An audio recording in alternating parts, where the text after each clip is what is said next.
Galatia sahluko 4 verse 19, Roma 8 verse 29. Bantu bami nginemhelo ngani. Kudzimate Kwakheke Khristu kini. Kudzimate Kwakheke Khristu. Kudzimate Kwakheke Khristu. Kudzimate Kwakheke Khristu. Leni kubase Roma 8 verse 29. Ngobe labo labadinchanti uNkulunkulu wabakhetha nchandi ukuthi babe nesimo senvodzana yakhe kuze yona itewuba litubulo kubazalwane labanyenti. Kukholwa kwethu akubonakali ngetinto letigucukako, kepha kubonakala ngekugucuka kwempilo yethu. Kukholwa kwethu emandla ako awekho etintweni letigucukako, kepha emandla ekukholwa kwethu asempilweni yethu legucukako. Legucuka ifute Khristu. Impilo legucuka ifute Khristu. Impilo legucuka ifute Khristu.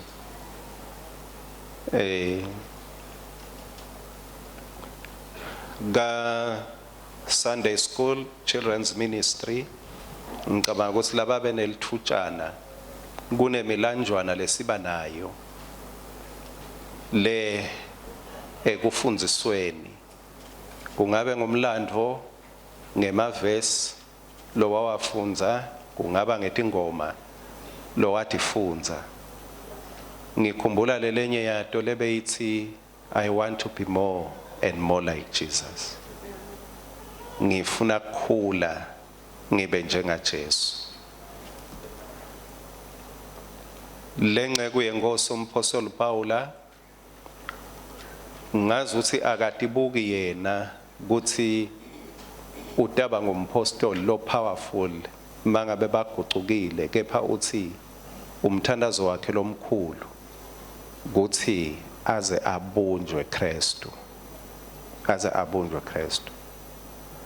Tikhona letinye tinto letingeke sitibone tisombululeka until impilo yethu iguquke ifute impilo ya Khristu. Solo ngichubeka kuleso sihloko kulesifundo sekuthi Khristu abunjwe kimi. Incwadi yetaga sahluko 17 verse 27. Umuntu lofunze kuhlakanipha uyalibamba lulwimi lwakhe. Lonemoya wekuconza uhlala apholile. Yes. Umuntu lofunze kuhlakanipha ngicela ningivedele esingisini.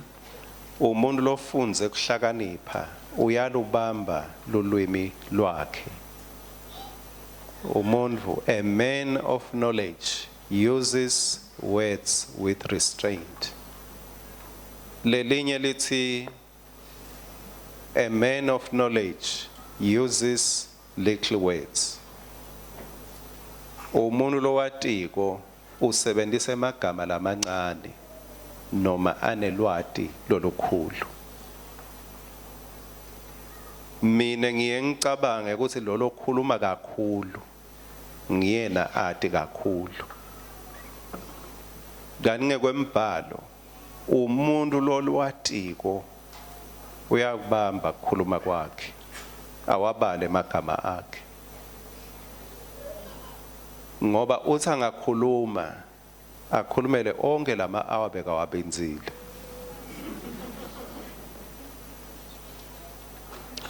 Senicethe 2 hours nikhuluma nashe mavi. Umuntu lofunda hayi longati, but umuntu lowatiko uyalibamba lwimi lwakhe.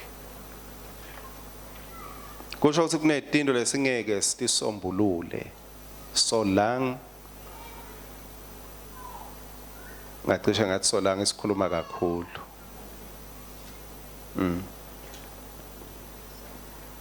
Ku verse 28 khona lapha encwadini yetaga 17 verse 28. Ngisho nesilima sibuke kasihlakaniphile nasethulile singakhulumi. Ngisho nani? Nesilima. Ayisho lelikhunya lebhlungwana leligama lesilima basala. Alehlani kahle. Kuthi selifuna nje lapha iPhelini.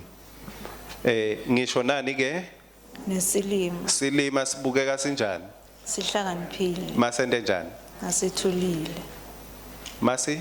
masethulile kusho ukuthi silima leli gama lisimnanzi manje kusho ukuthi silima sakhuluma sibese senta njani sesibona kanungu qetselani bazalwane sibona nini asakhuluma basakhuluma lo munye ke Nkosi yami bese kumbe sokhuluma nakakhudlwana le nshumelo ngathi ngiyayisaba le lo munye kumbe besithanda nalokukhuluma kakhudlwana kanti mongakhuluma lobu yebo ngicedzela lobu ngelekeleleni mani bazalwane nani niyesaba so the more akhuluma yena senithulile nini yena uhakata ini lobulima bakhe nemuntu losilima uyathi nje Nkosi yami khona lapho kuloko kulibalibala kwakho nami uhlale nje ubeve bakhuluma bonke bakhuluma uhle bacala maniphuma kude lotawuthi usilima noma bewungadi sikukhulunywa ngani but kude lo watiko uthi awati kepha waqala wakhuluma uyathi dalula Petro nekukhuluma kwakho kuyasho ukuthi kunjalo ke kuJob 13 verse 5 kusho ukuthi bazalwane kunenhlakanipho ekufunzeni kungakhulumi Job 13 verse 5 kube mane no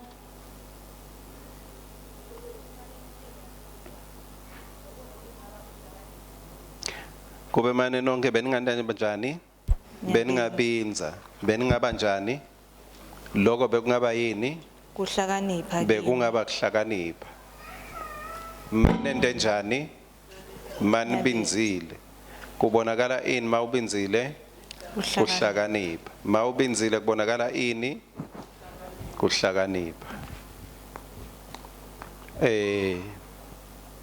angithanzi kahle lokuthi ubotshela makhelwane kusitshela makhelwane ukuthi ubobinza makhelwane ngoba labanye betene batali babo lo munye ucele uhlele eceleni kwa husband na wife njengashabangu lapha namake shabangu manje mase ngithi tshela makhelwane ukuthi ubobinza uyayibona lento ayisahambi kahle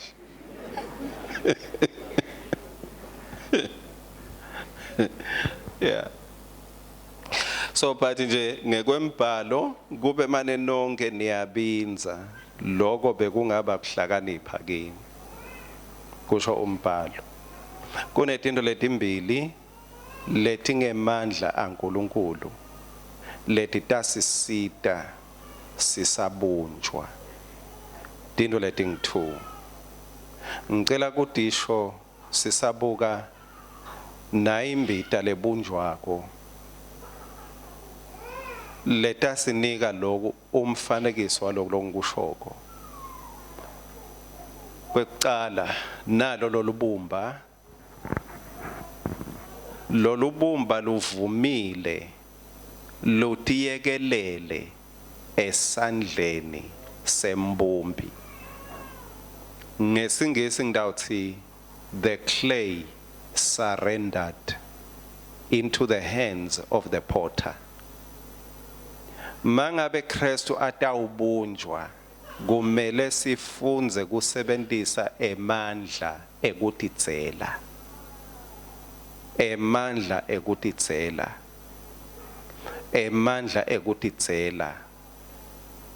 la ungathi ukuthi uNkulunkulu wendani ngawe wendani kuwe kutawuphumani sine siyafuna kwati kuthi njengaloku kunjena kutawukwendekana njengaloku ulitulo kuthiwa litawuhamba linyamana lekutawukwendekana njengaloku imfundo ikanjena kutawukwendekana siyafuna kwati kepha akhona emandla nangesikhathi singeke sibe nalo lwathi ngekuthi yini leta ukwendeka. Our power is in surrender. Ekuthi yekeleleni esandleni sembumbi. Kwesibili lesikubona kulolu bumba kubinza, silence. Kufunza kubinza bazalwane. Kufunza kubinza. Luze lolu bumba lithathe le shape lengilo lubinzile. Kube luyamemeta sewungendani sewungisaphi yini uvula umlomo kangaka. Lo mbumbi angagcina aluyekela. Mawubinzile unika lithuba kumbumbi ukuthi akakhe lokhu lakucabangako. Kufunza kubinza. Kepha ke sesineminyakana lamhlabeni bazalwane. Sesifunzile ukuthi uyathi kuthi into lengalunga ungakakhulumi. Unfortunately ngiko kumele sibuyele emuva eklasini lamoya longcwele ayosifundzisa ukuthi kukhona tikhathi la kumele sibinze khona. La kumele sibinze khona. Imbita nayo seyiphumile. Ikhokhwa yini? Surrender and silence. Surrender and silence. Ake sifunze nangemavesi ke.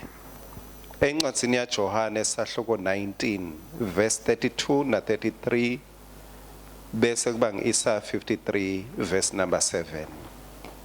Ngako ke emasotsha afika ephula imilende yendvodza yekucala. Nalena lenye futhi leyayibethelwe kanye naJesu. Kodwa bathi nabefika kuJesu babona ukuthi sekuvele ufile. Ngako ke bangabe basayephula imilende yakhe. Lapha bebendela ukuthi batova buhlungu bese bayafa. Babulawe ngilobuhlungu bekuphulwa lemlende. Tephulwa ke letigebengu letimbili kepha bathi mabafika kuJesu bakhanza ukuthi sewufile. Jesu wathi nikela, he surrendered his life. Wanikela impilo yakhe, wanikela umoya wakhe kuBabe. Wafa. Ngiko Jesu akazange abulawa ngoba wanikela impilo yakhe. Basi mabafika la lababulalako bakhanza ukuthi sewuvele ufile. Yini leyenda bangambulali ngoba ngeke ukhone kubulala umuntu losafile. Ngeke umbulale umuntu losafile. Jesu wathi nikela, he surrendered to death. Mase kufika kufa kwakhanza sewuvele ufile. Kulomhlaba tikhona tikhathi la khona solang usaphila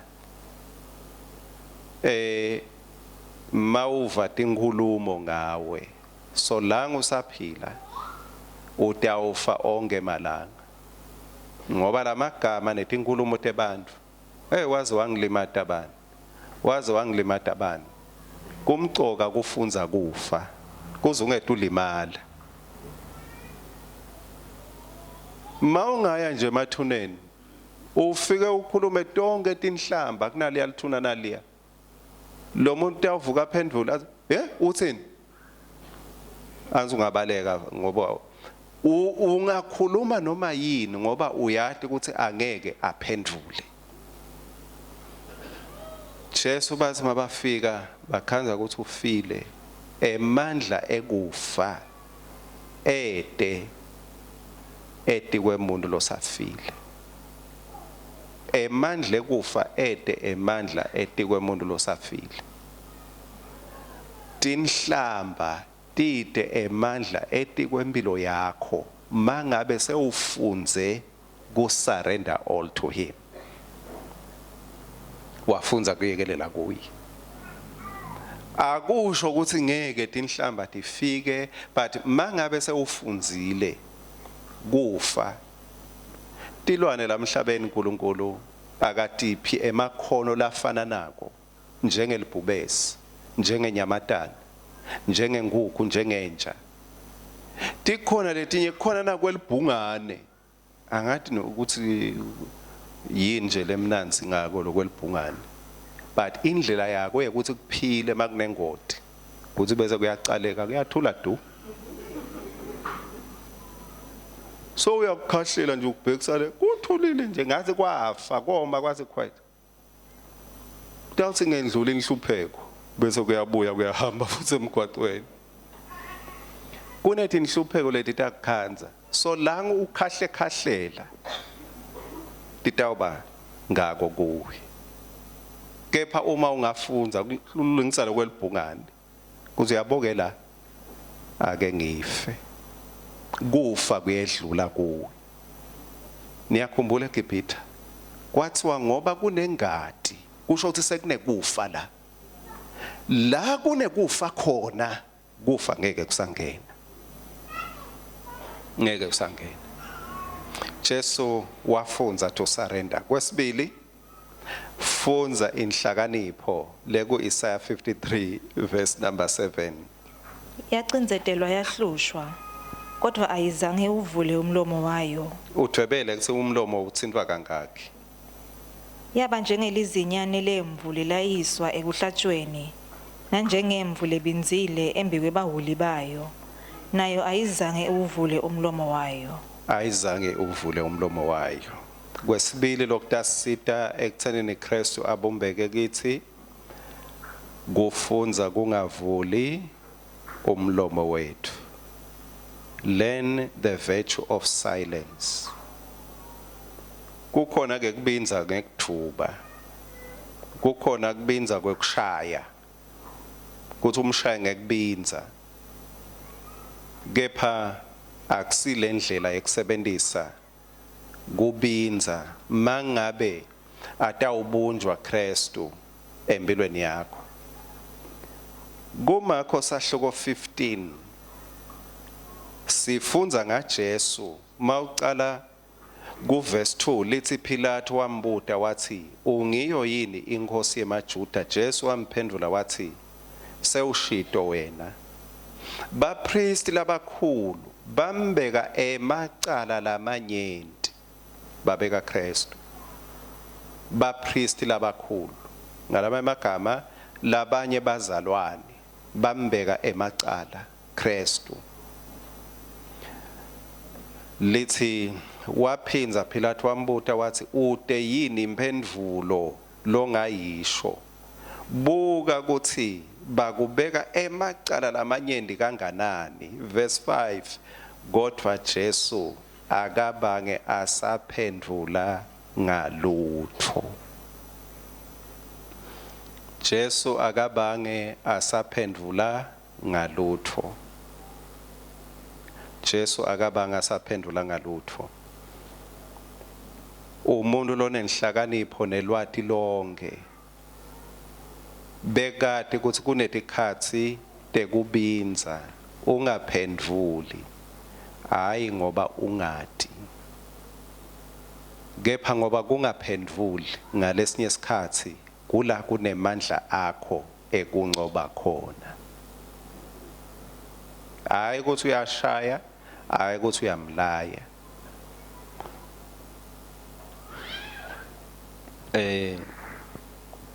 Waphendula Pilato kuphela wathi sewushito wena.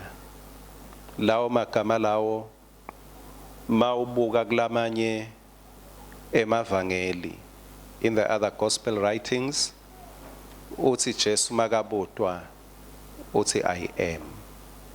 Makathi ngabe uyinkosi uthi I am. Waphendula ngesikhathi kufuneka lwati ngebuNkulunkulu lapho waphendvula kepha ngesikhathi asolwa ngiyacabangela nje angathi nami bafundi beBhayibheli ukuthi engabe bebathini, but ngiyacabanga ukuthi lokunye bathi lo Jesu uthi ungcwele kepha simkhanze emfuleni akhuluma nemfati lo benemadoda lang5. Engabe Jesu abengafuni ukuthi abe indvodza ye6 noma 7. Engabe bengadibekeli yini kumbe bebasho ukuthi lo simkhanze emfuleni nalomunye umfati longasiye wakhe. Live lenkosi noma ngabe bakusho lewo Jesu wafunza kubinza awumini. Awubazane lo mfati bekathambela nje nami bengitihlalele lapha futhi mina bengifuna kumzuzela enkosini. Jesu wafunza kubinza bekanayo impendulo but wafunza kubinza. Leni ngoba wade ukuthi tikhona timbi lengithatha incoba ngekukhuluma but ngeke ngitincobe donke ngemlomo wami. Letinye ngithatha incoba ngekukhulunyelwa ngibabe. Ndawukhulunyelwa ngibabe. La ubinza khona uniketa lizulu ukuthi alikukhulumele. Washo njalo loya le kulembile ya ku 2 Chronicles wathi akusiko kwenu kulwa la. Nine you must be still. Nitawubona kusinzisa kwaSibakathi. Mangabe kunetimbi letinye lothi bonako ukuthi sewabatha uyakhuluma lamhla kumbe kungakusita kuhamba uyothenga zipho. Uye kubothela. Uthi ngicela ningithungele la. Khona uDoktor uthi wi uvale. Ngoba sola ngude zipho kuyathanza kuvuleka la. Kuyathanza kuvuleka. Kepha Jesu siyafunza kuye ukuthi mangabe Jesu umsinzisi wafunza kunqoba abantu labe bam-accuse, kepha wafunza kunqoba hayi ngekuphendula, hayi ngekudivikela.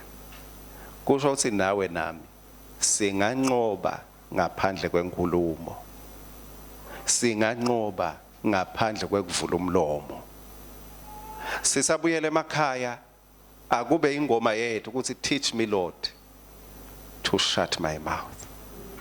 Ngosi akeze ungifundzise.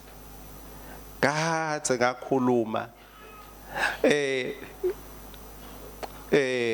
kumbe labanye bakhuluma vele nje Nkosi yami ngenyanga yokucala noma yesibili atelwe wavela wacala ukukhuluma. Manje mase ubuke emuva ukuthi mfundisi ngikhana ukuthi ngitshela lamhla sengingaka ukuthi angifunze kungakhulumi. Kani ngize ngifika lapha nje ngifika ukukhuluma. Teach me Lord to be silent. Mangabe akatsingeke ngikhulume. Ngoba ngekwetayela ukukhuluma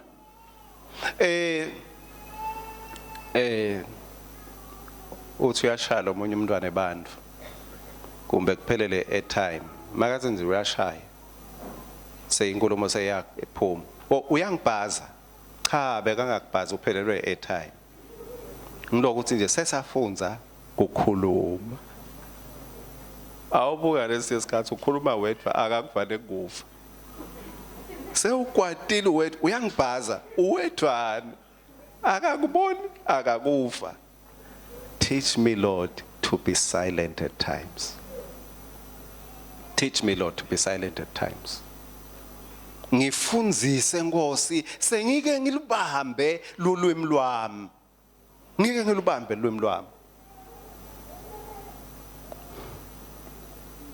Kume nematibuko lesitawewela uma ngabe sifunze kubamba lulwimi lwethu.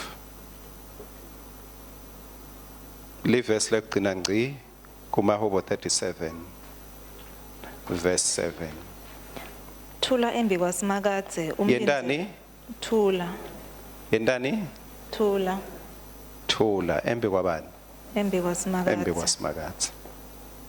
thula embi kwaSimakathe. Kumele nje siye kuSimakathe ethi Nkosi, uyathi le ndlela esengikhuluma ngayo angisakwadi ukuthula. Ngiyacela Nkosi ngoba livi lakho lithi angithule embi kwakho. Ngicela sowungifundzise ukuthula. Hayi ukuthi ngiyamlaya. Hayi ukuthi ngiyamshaya. But ngiphe moya lokahle wekufunza kuthula. Uyathi Jesu bazalwane lo khati imlako lombethe letimhlophe. Mina ngisengamboni ngosi. Angisho njalo bazalwane. Ngiyakubongela wena soke wambona kumbe emthandazweni wambona hlethe esihlalweni akhatimula mnenani do. Ngisengambona. Kepha Jesu wangitshela ukuthi uhlalaphi. Wathi uhlala kumuntu. Kusho ukuthi Jesu ngimbona cishe onke emalanga. Ngoba umuntu ngimbona onke emalanga.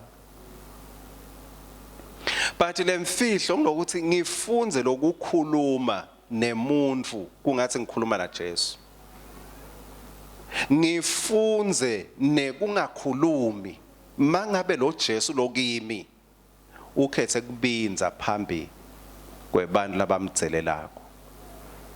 Kwebantu labamethukako. Mangabe lo Jesu lohleli la kimi akhethe ukubonakalisa ngekubinza. Ngifunze kubinza.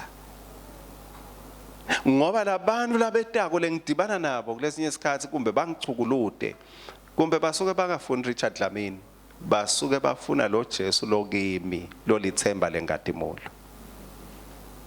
Mineke lo Jesu kunalethi ikhazi lengeke ngimbonakalise ngekukhuluma kepha la ngidambonakalisa ngekubinza.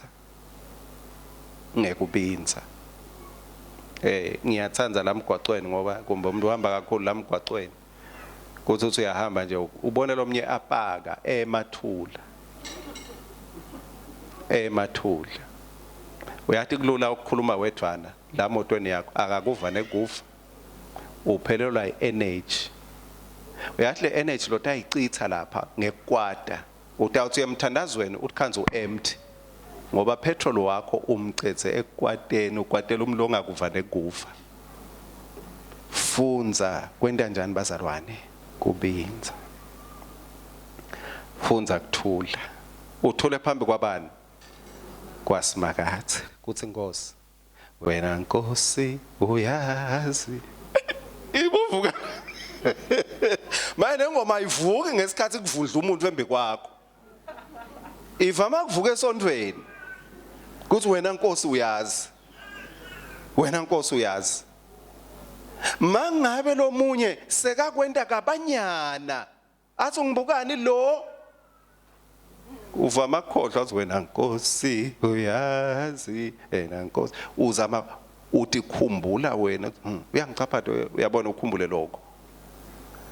Teach me Lord to be still before you.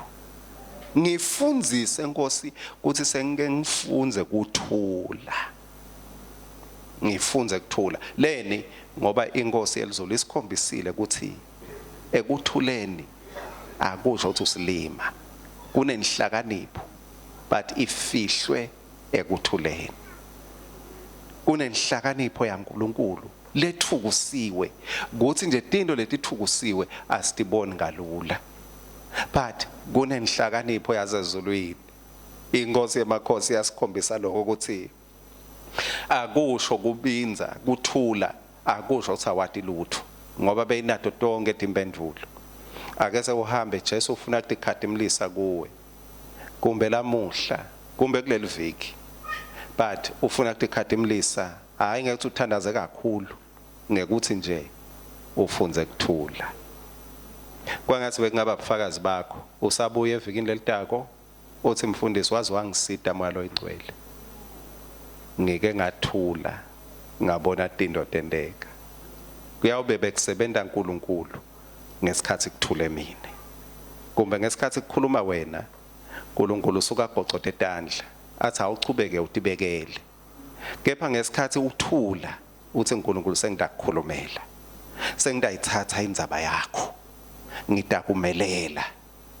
Angizange kumbe sengibe nelicala lelabita ukuthi kube nemmeli lo ekhulumako indzaba yami.